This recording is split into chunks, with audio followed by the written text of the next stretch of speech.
Hey, Roger here. Our biggest online event of the year is about to happen where we take a volunteer, put them in the hot seat, build the retirement plan on air, and then share the results with you live. This is all coming soon, and you can register for Retirement Plan Live at livewithroger.com. No parent wants to be a burden on their children. I know I don't.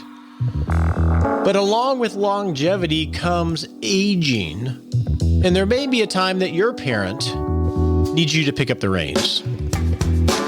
And that's what we're going to explore this entire month on the Retirement Answer Man Show. Welcome to the show. My name is Roger Whitney. I am your host. Now, if you're new here, this show is dedicated to helping you not just survive retirement, but truly rock retirement by having the right little conversations about life and about money. So this entire month on the show, we are diving into what I call the parent project of having to pick up the slack, pick up the reins for your parents, or maybe for the parents of a loved one, because they are no longer able to do it. And so we're going to explore that over this month-long series. Good thing it's a 5-week month. So what are the goals of this series? Well, number one is we want to help you and a parent prepare for this and make sure you have things in place so you can have an easier journey if it ever happens. Two, I think the second goal is we're all on this journey towards retirement or in retirement, and we need to prepare for ourselves, our future selves, to maybe take some of the burden or stress off of our children if they need to pick up the reins. And then lastly, I think a goal is if you're already dealing with this, and there are millions of people like you that are helping their parents, taking care of their parents in some way. Hopefully there are bits of wisdom that help you on your journey. And I think definitely knowing that you're not alone. Because we think of helping parents as Alzheimer's or dementia, those huge things. But as you age, there are things like limited abilities, loneliness, confusion, long-term health issues, finance, and just navigating aging that there may be areas that you need to help them with. It's not always the biggie, although the biggie can be a big one. Now, I'm going to admit I am not an expert in this area. I've walked this journey with clients in my practice, but I was advising, not dealing with it. I've walked this journey and had the honor of having conversations with a lot of people in the Rock Retirement Club that are sharing their wisdom on this subject. You're going to hear from one today. So we're going to bring on some experts. We're going to bring on stories of people very much like you that have had to walk this journey, and you're going to hear their story. And so we're going to dive into this entire month. And today we're going to talk about how this impacts you, what this can do to your retirement in the event you have to pick up reins. But first, let's define what we mean by aging in the What's That Mean segment. Huh? What does that mean? Aging. Well, it's a noun, the process of becoming older. Makes sense. It's an adjective showing signs of growing old. And it's a natural process that we're all going to go through. And we've heard and explored on this show the concept of longevity and how our lifespans are increasing every single year because of health and medical advancements. But there's no normal process for aging. Sometimes injuries that have happened years ago have an accumulative effect that bring you down a little bit. All of us have our own little journey in this aging process. As I was researching for this show, I discovered there are 5 stages of aging for elderly people or retirees. I don't think any of us think of ourselves as elderly. Stage 1 is independence. Hey, we're going and blowing, right? It's the go-go years. Stage 2 is interdependence, where we need a little help here and there. I think of here locally, my mother and father-in-law live a mile down the road, and there's some interdependence there, right? They always need me to fix the Bluetooth in their car or get up on a ladder and clean out the skylights. There's some interdependence there. The third stage of aging, it's been accredited to Dr. Mark Frankel, but I couldn't find the source, is dependency, where they're dependent on you. And you'll hear some of these stories throughout this month. Stage 4 of aging is crisis management. you're going to hear some of those stories too, where everything's just coming to a head and navigating that from the emotional, the relational, the financial, the psychological, the legal. It's just crisis management. And then the last stage is end of life. Those are all stages that you and I are going to go through, and each stage is going to have its own rhythm and its own length, but they're natural. And right here, for you, you may be facing parents. I think of my father and mother-in-law in their late 70s. We're in the independent stage. We're going to go through all of these stages. Some of them may be very quick. Some of them may be very drawn out. So we may have to deal with that with a loved one. But I also want you to have the eye of, you're going to have to deal with it for yourself, and things you can do now to be intentional to really set that up so it's as elegant as a journey as it can be, and you can rock life as much as you can along the way. And that's why we're talking about the Parent Project. So with that, let's go and explore first 6 ways that aging parents can impact your life, because that's important. We don't want to lose that. Hey, real quickly, before we get to our main segment, throughout the month, we're going to be sharing links to articles, some checklists and resources related to the Parent Project for you to create a little file for yourself in the event that you start to walk this journey. And you can receive those in our 6-Shot Saturday. So you can go to rogerwhitney.com and sign up for 6-Shot Saturday, and you can get access to all the resources we share throughout the month.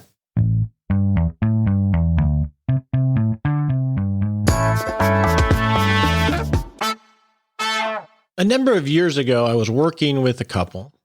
They lived out west, and their father, I think it was the husband's father, was in a nursing home. Fairly healthy. He was in the interdependent stage, couldn't drive, and the son would visit the father every single day because they lived maybe 3 miles away. The son worked, the wife didn't. And so he would visit his dad every day. They lived a few miles from the house. They would have dad over every weekend. They loved dad. The daughter-in-law loved the father-in-law. But in working with them and planning their journey into retirement, it became very clear that they were stuck. They couldn't move because father was settled in and they didn't want to disrupt the great facility that he was in, his care network, his friend network. The son, the husband in this case, continued to work because there were financial obligations. Dad had money, but not enough money. And so he continued working to shore up his finances in the event that he had to supplement his father's. And it caused some friction because they were ready. They were ready to retire. They were ready to move to a new spot and start their adventure. But because of his loyalty to his father, he visited every day. Father came over every weekend. They were essentially waiting to start their next phase of life, of retirement and travel. They couldn't travel. They were afraid because dad could go any minute now. And that had been the case for a few years. So they never wanted to travel too far away.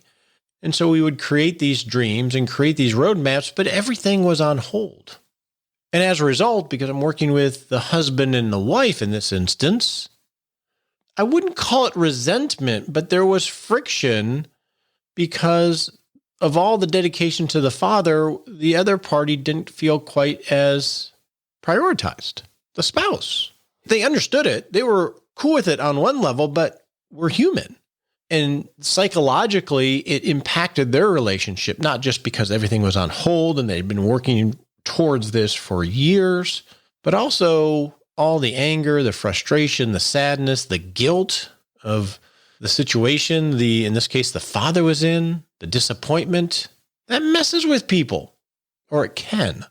Now, it doesn't have to be that extreme. These things always make other things possible, and we definitely want to focus our attention there. But when we think about the Parent Project and honoring our parents by helping pick up these reins as they need them, we have to acknowledge that there's an impact on you, potentially. So when I was thinking of this and thinking of 5 or 6 ways that this really impacts other people's retirement, well, obviously, number one is the date that you retire.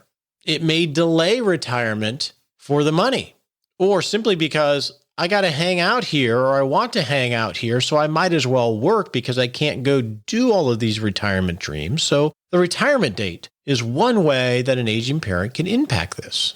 Number 2 would be your living arrangements. It's not unusual for people to want to move someplace to a warmer climate or downsize, etc. Well, if you have an aging parent that you want to be near, that's going to limit your opportunity set. I'll use myself as an example here. My in-laws are amazing. I love living here. We'll probably have this house forever. But absent them being here, we would probably consider other places. But we don't want to because we want to be here with them. And my wife wants to spend as much time as she can with her mother and father because there's a great relationship there. But number 2 would be living where you live.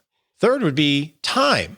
It takes time. Travel, you got to be near home. You can't go out of the country. The bureaucracy of dealing with caregiving, insurance, the courts, the doctors, parents that may not be as psychologically sharp as they used to be, and having to have those conversations. Another impact is going to be psychological. You're going to have regret over missing go-go years. When you retire, say at 60, there's some pressure there. I feel it at 53 of, hey, I better get busy living because I'm healthy now. And I finally got the money. I finally got the time freedom potentially. Well, you may miss some of those things as a result of the parent project by paying attention to your parents rather than each other. You may have regret over the attention it takes from your spouse or from yourself. There could be anger about the situation. You could have guilt for actually doing something and having fun and going on that trip that's not too far away. And then there's disappointment, right? Disappointment about the relationship and how it's changed with your parents, on missing life, etc. So psychologically, there's some impacts that can happen here. And obviously financial, you can have some financial impacts. You're managing 2 households, yours and your parents.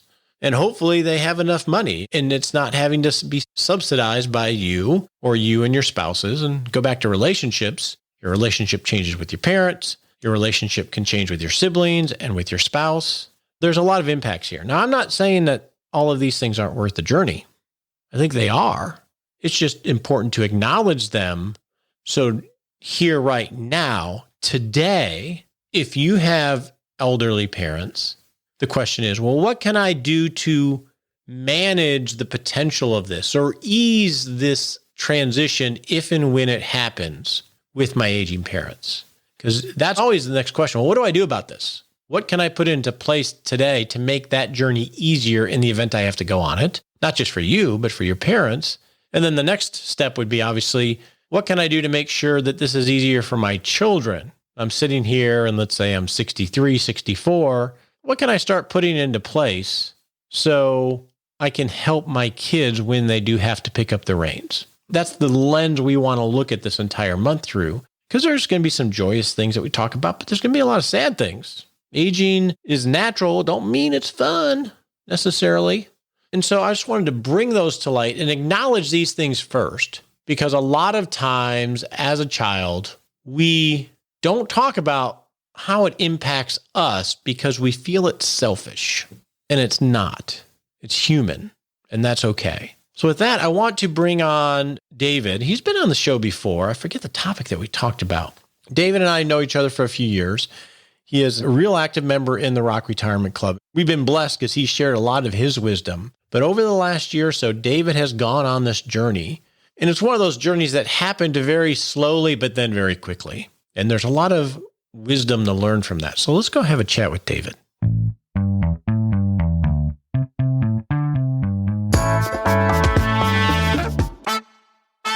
So here we are with Dave, who is a member of the Rock Retirement Club, and I've had the pleasure of walking life with you for how many years now, Dave? A couple years. And Dave has been dealing with this parent project with both of his parents before we even called it a parent project. And so I want to talk about that a little bit, Dave, because it's been an interesting year or two for you. So how did this all begin? Why don't you sort of lay the groundwork of how this all started with you, your mom, and your dad? Well, it was about almost 16 years ago. My dad suffered a stroke and he recovered. He's probably 85, 90% of what I remember him being at that point in time. So over the years, my mom essentially would have been viewed as his caregiver. And for most of those years, he could do most things. But in the last few years, he's slowed down and the memory's not the impacts of, he suffered some short-term memory lapses and the impacts of those kind of drug on a little bit. And I know it was weighing a lot on my mom. Last January. And how old are they? My dad will be 84 in a couple weeks. Okay. And my mom celebrated her 80th birthday this past March. Okay. In early January, I was sitting at home and I got a call from one of my cousins, said, you need to get here. Your mom is in surgery. She had a brain hemorrhage. She actually had a couple of them. I think she knew something was wrong for a while and had been trying to resolve that. And fortunately, that particular day, she had an appointment with the neurologist that saw my dad after his stroke, and she was in his office when this occurred. Whoa. Yeah, that is Then fortunate. Taken to a local hospital, life flighted to a trauma center in one of the larger cities near where they live. That started the journey.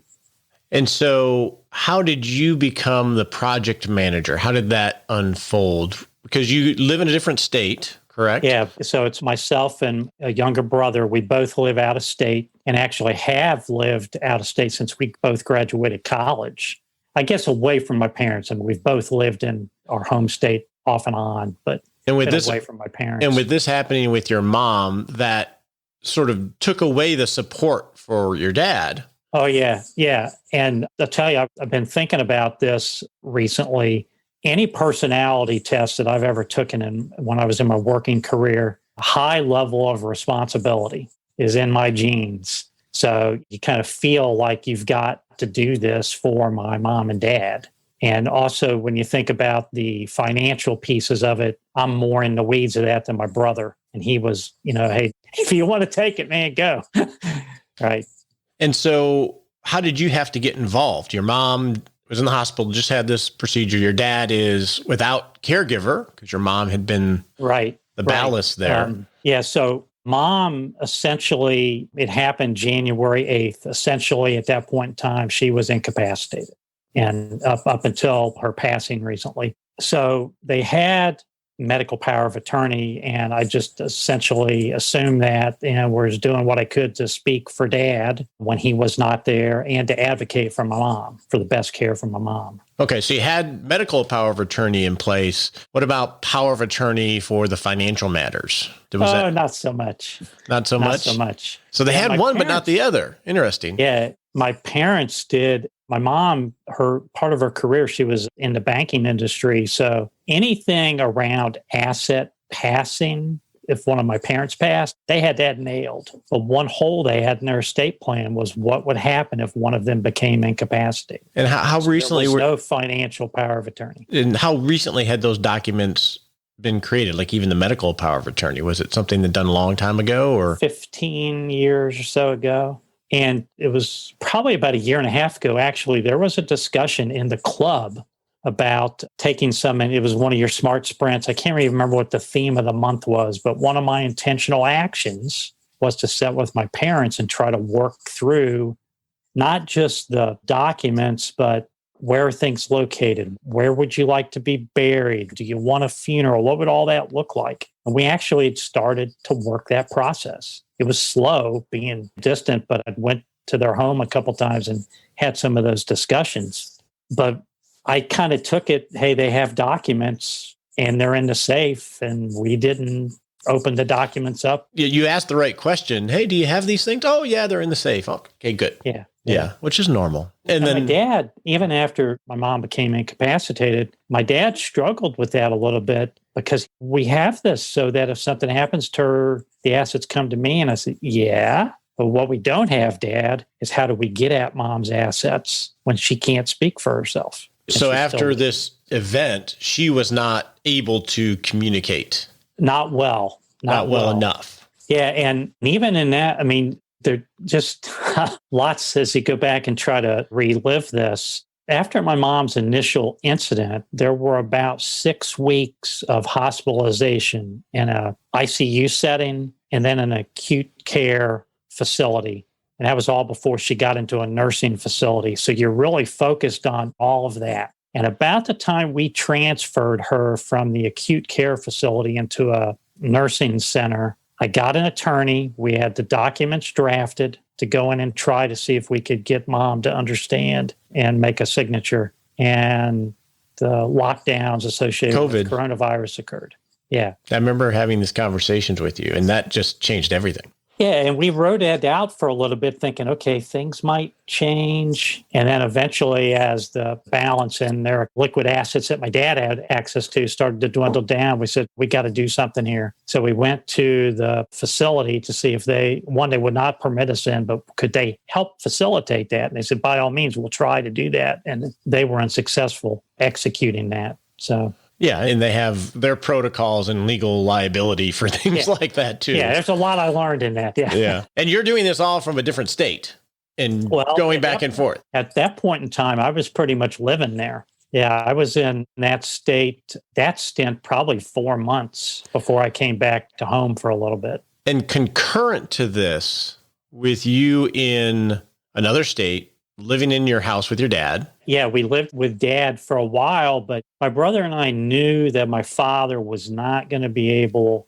to take care of himself in the home that they currently own. So this journey began as well. Oh, yeah, this journey. And our whole notion was to get Dad and Mom together, because at the time we really didn't know that there was some hope that Mom may regain some of her faculties and be able to maybe get Mom and Dad together in a little bit better setting than that. So we tried to get Dad into the same facility.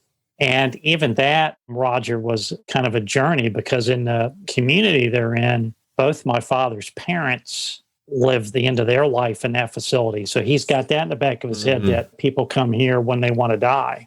And it took a bit to get Dad past that and say, this is the best thing for you and for Mom. I mean, it wasn't like a hard sell, but we had to get him comfortable with that. And it was about time of lockdown, we moved Dad. Talk to me a little bit about the conversation with Dad, because he has that in the back of his mind.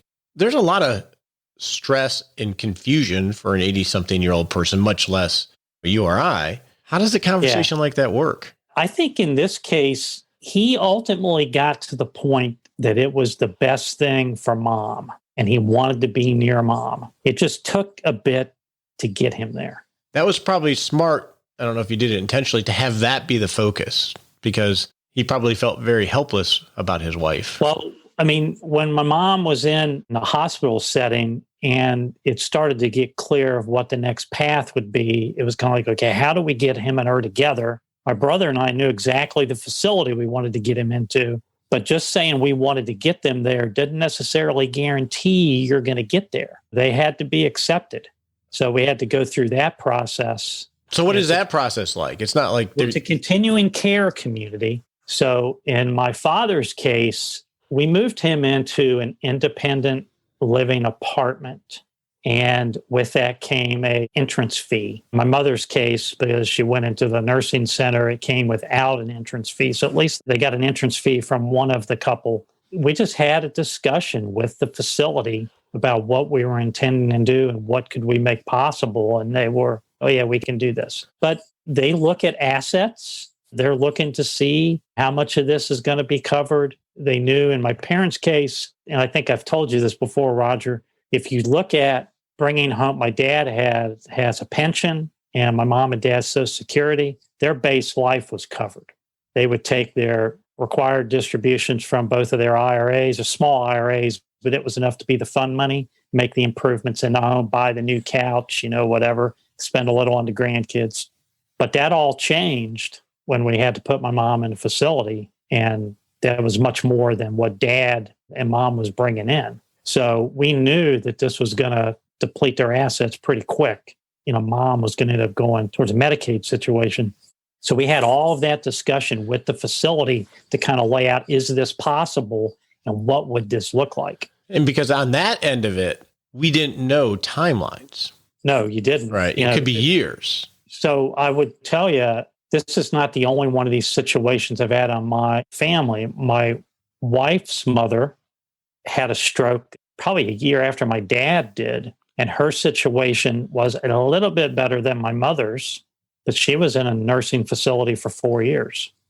So we had that view of this is what could happen. And so we were thinking through this. So you're sitting there, you navigated getting your dad into a facility where he could be closer to his wife, your mom, but you don't quite have control over everything. Your dad has some control over things, but he really wasn't capable of managing all of that. So how do you do that? I was with he and my brother, and as you always hear, even in family situations, that maybe the siblings aren't aligned. We tried to be aligned. I was pretty transparent. I have continued to be pretty transparent with my dad, even with some things maybe he doesn't totally understand around mom's care, the financial piece of it. But I'll just give you an example. My mom passed in October, and my dad, he remembers when his mother passed, and he's already thinking about, well, we need to get a headstone and we got to pay for her funeral. And at the same time, I want to pay for mine because I don't want you and your brother to have to deal with this. So you're trying to take some silver linings out of this kind of tough situation, but he's thought about some of that. And it took him a while to kind of walk through that. It's almost like he's been grieving for 10 months. Yeah. So he's farther along than some. Yeah. Yeah. So I had that kind of in the back of my mind. My brother and I had it in the back of our minds as we kind of walked through this. This is a way to help that grieving process.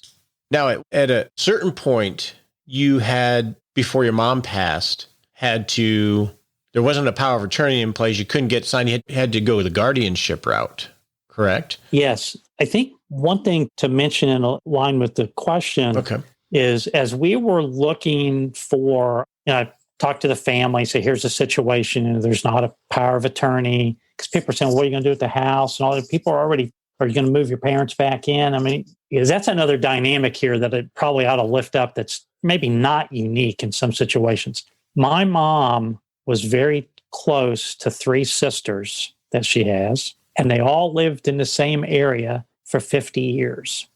So there's that dynamic. The way I looked at it, talked to my brother, there are multiple stakeholders. At least they perceive stakeholders, right? They all have an opinion. Yeah. Early on, they had an opinion about my mom's care. Some of them have healthcare background, right? So they're trying to guide you on what you should do, what you should ask. And yeah, I appreciate it, but I know at the end of the day, you may or may not be here walking the journey. So thanks for the input. But so you're navigating all of those things. So when you're thinking about it, and I talked to him and said, we're going to need to get an attorney. Well, of course, the business cards come out, and I knew I need an elder law attorney. I'm smart enough to know I didn't need someone that just did estates. I met with an estate attorney, and I knew more about Medicaid. And I didn't know very much, but I thought I knew more about it than he did after I had the discussion with him. But we identified and interviewed a couple elder law attorneys and chose one that helped walk us through this process because we had 2 paths. One was the piece to get the finances unlocked. And ultimately, as you asked or mentioned, we had to go through and obtain a guardianship for finances for mom. And then the other piece was working through getting an application for Medicaid. Because those things were coming together.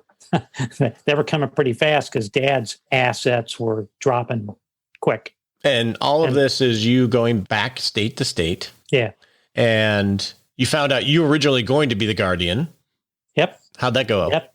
Well, in the state that my parents reside in, even though I'm the sibling, I was not permitted to be the financial guardian because I wasn't within the state. So we had to identify. It was almost every day you picked a rock up and it smelled. There was something under the rock. And this was one of those days I remember calling my brother and said, dude, we've got to find somebody. And we talked through the family because we thought that was where it ought to go. And we have a trusted relative that we said, he's the person. Well, and you may have had other relatives raising hands. Oh, yes. If we would have asked, I think because my parents were well thought of amongst my cousins, I think the number of them would say, we'll do whatever we can for your parents. But it is trying to choose what I would say is the appropriate person. And it's not about this, but it's giving up power, having another stakeholder that can do whatever they want once they're guardian. Oh, yeah. Oh, yeah. Yeah. You basically sign that away. I mean, I remember signing, my dad and my brother and I signing that document that says one of my cousins is going to be the guardian over your mom's finances. And so if we fast forward a little bit, your mom passed in October. Yep. Where are you at now? Well, we've actually made pretty good progress pretty quickly because of how accounts are titled. Life insurance proceeds came quick, and we've been able to essentially pay all outstanding debt to Dad for Mom's care, which is a positive. And that's that we talk about bringing Dad along. He knew these bills were hanging out there. And the fact that she had life insurance still in her 80s, because back in her generation, term was a lot less of a used tool. It's a whole life. My parents both have small whole life policies. We had to take a policy loan on my dad's to pay for Mom's care, and Mom's policy paid her final expenses with the nursing home and burial and attorney fees and those type of things. But last week it was earlier this week that we were talking about this. I was with Dad and we went to the bank and got all that worked out. I do have, I think I was telling you before we hit the record, I'm working on the sale of their home. We've got a potential buyer and working with the attorney to make sure that all that paperwork is right so I can begin to execute that. So this piece is moving. Because you now have power of attorney for your dad. Yeah. Okay. Yeah. Now, you definitely have lived up to your spirit of responsibility and parenting your parent over the last year, and not parenting, but taking charge and being a good steward to help them. Tell me about you, and I guess we could start with your kitchen. Early this year, you had started some projects. Yeah. I think it was a year ago, probably almost to the day, we received the cabinets for our kitchen. It's a year ago. So they must look beautiful. Yeah. Last year, we went through and got a designer and got the cabinet. It was one of my retirement projects, right?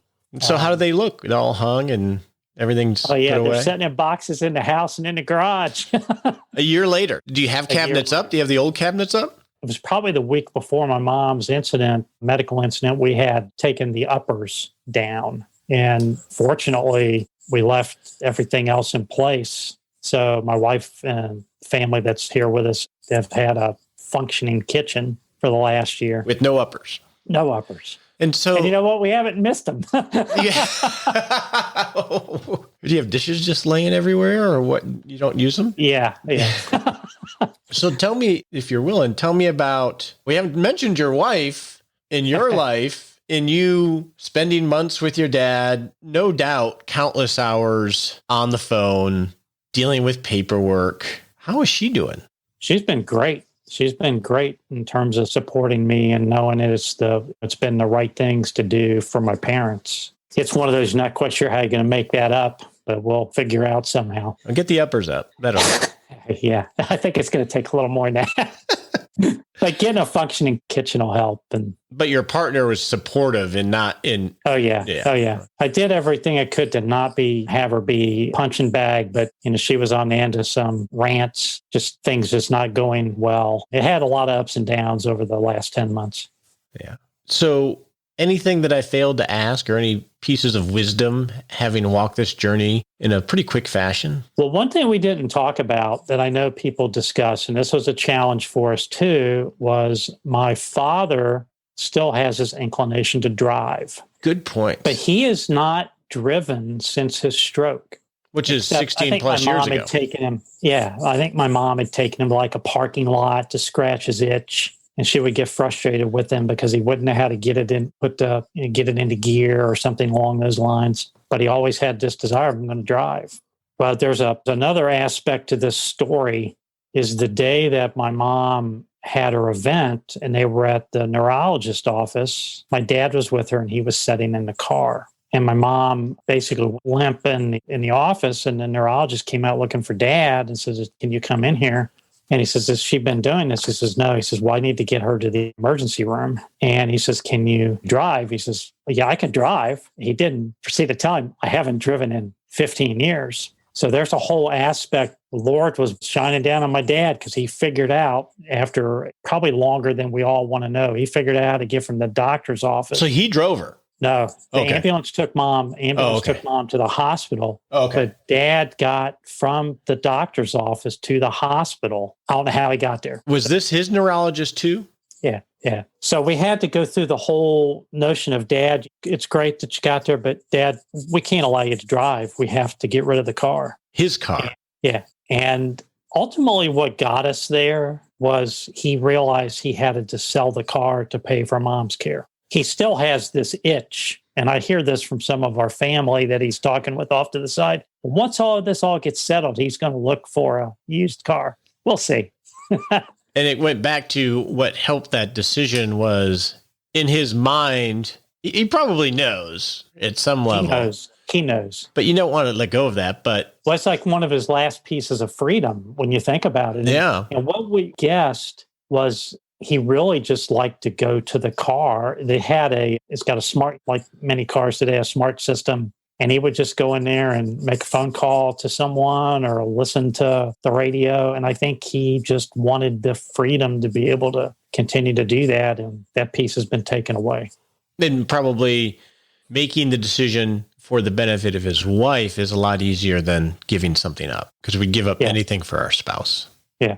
I'm glad you brought that up. I'm so glad that you're willing to share this publicly. A lot of people are either facing this or they could face this. Yeah, we know through this that there are a handful of, I would say, friends whose parents did not have proper estate plans in place, and those have been corrected.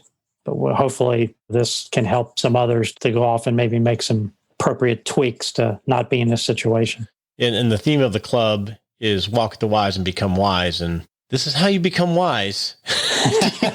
It's hard price sometimes. And I appreciate all the help that you give others in the club and here publicly. On your marks, get set.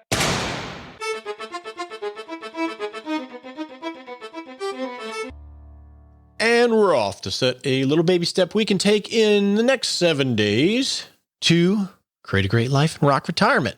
So I figured over this month, we'll have some sprints, but we'll also just have some resources to throw out there that's related to this topic, because you can sort of feel all alone.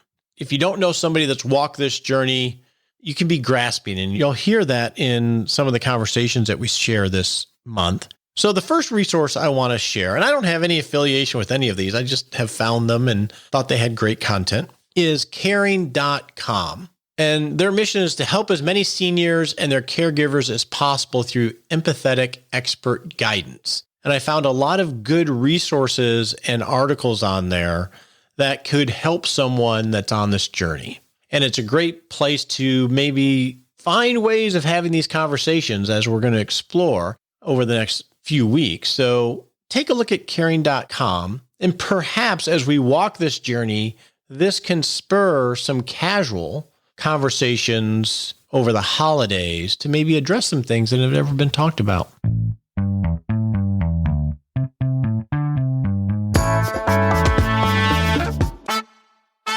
You know what I think one of the most difficult questions to answer as an adult is, what do you want for Christmas? What do you want for Christmas? You into Christmas gifts?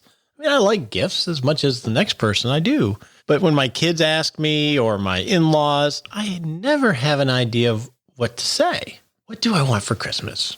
I generally go with things that would be nice to buy that I just won't spend money on. Like, I will spend money on a fountain pen because I usually tie that to some little goal that I'm going for. So as an example, the idea I gave my in-laws were Tommy John underwear. I bought some maybe 2-3 years ago. I don't know how long it was. And then, they've worn out and so forth, and I like them. But every time I go to buy some, I'm like, holy cow, that much for underwear? I'm not spending that money on underwear. I'm not going to do it. So that's my tactic, is something that I would like, but I just can't get myself to spend money on. And obviously, you want to keep it reasonable, but I'd be curious what your strategy is. Anyway, I hope you have a great holiday season. I'm excited to be walking this little journey with you, and we're here if you need us. So I hope you have a great early December.